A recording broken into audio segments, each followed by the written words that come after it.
आज कांग्रेस के तमाम कार्यकर्ता, तमाम लीडर पूरे देश के अंदर उस फर्जी एजेंसी का विरोध करने के लिए इकट्ठा हुए हैं जिस फर्जी एजेंसी ने एक फर्जी केस के सहारे कांग्रेस के सीनियर नेतृत्व को, राहुल जी को और सोनिया जी को टारगेट करने की लगातार कोशिश की है।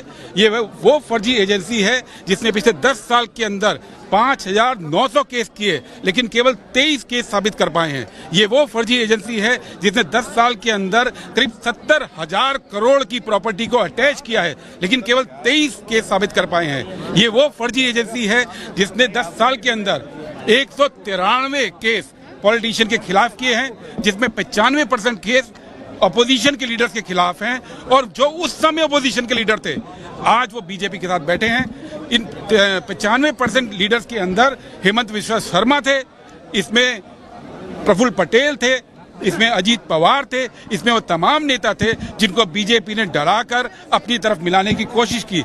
लेकिन बीजेपी जानती है और देश जानता है कि कांग्रेस पार्टी और कांग्रेस की टॉप लीडरशिप, राहुल जी, सोनिया जी, वो ना डरने वाले हैं ना झुकने वाले हैं। इसलिए लगातार जब कोशिश होती है, आज राहुल गांधी जी गुजरात के अंदर हैं, गुजरात के अंदर मोदी के गढ़ में जाकर चुनौती देने की तैयारी कर रहे हैं, हमारे संगठन को नए सिरे से तैयार करने की तैयारी कर रहे हैं। तो जब जब वो आगे बढ़ेंगे तब तब ईडी आगे बढ़ेगी, ये पूरे देश को मालूम है। लेकिन पूरा देश ये जानता है कि 11 साल हो गए यही बीजेपी के नेता अलग अलग केसेस में बात करते रहे, कांग्रेस पे आरोप लगाते रहे, यूपीए के टाइम से लगाते रहे। 11 साल में एक केस साबित नहीं कर पाए हैं। 11 साल में एक मुद्दा जो उन्होंने उठाया है वो देश के सामने आज सबूत है कि पूरी एजेंसीज मोदी के कंट्रोल में है, मीडिया मोदी के कंट्रोल में है, प्रशासन मोदी के कंट्रोल में है। पूरा कंट्रोल होने के बावजूद वो कांग्रेस के टॉप लीडरशिप के खिलाफ, राहुल जी के खिलाफ, सोनिया जी के खिलाफ, कांग्रेस पार्टी के खिलाफ एक मुद्दा साबित नहीं कर पाए हैं। और आज भी ये जो मामला है ये कोर्ट में भी गिरेगा, हम वहां भी लड़ाई लड़ेंगे, लेकिन हमारी ज्यादा बड़ी लड़ाई राहुल जी के साथ खड़े होने की, इस गवर्नमेंट को चुनौती देने की, ताकि ये जो गैर संवैधानिक तरीके से आम जनता के हकों को छीन कर जो गवर्नमेंट चल रही है उसके खिलाफ भी हमारी लड़ाई है। और इस लड़ाई में पूरी कांग्रेस पार्टी अपने नेताओं के साथ खड़ी है। ईडी द्वारा लगातार जो कार्रवाई की जा रही है, छापा कार्रवाई, इसको क्या कहना है?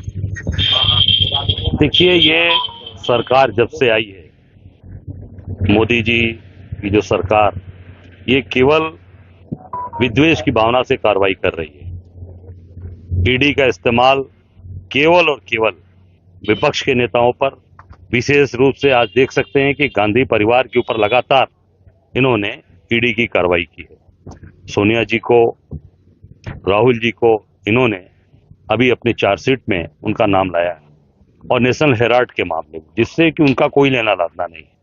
केवल और केवल पर प्रताड़ित करने के लिए, परेशान करने के लिए ये कार्रवाई की जा रही है।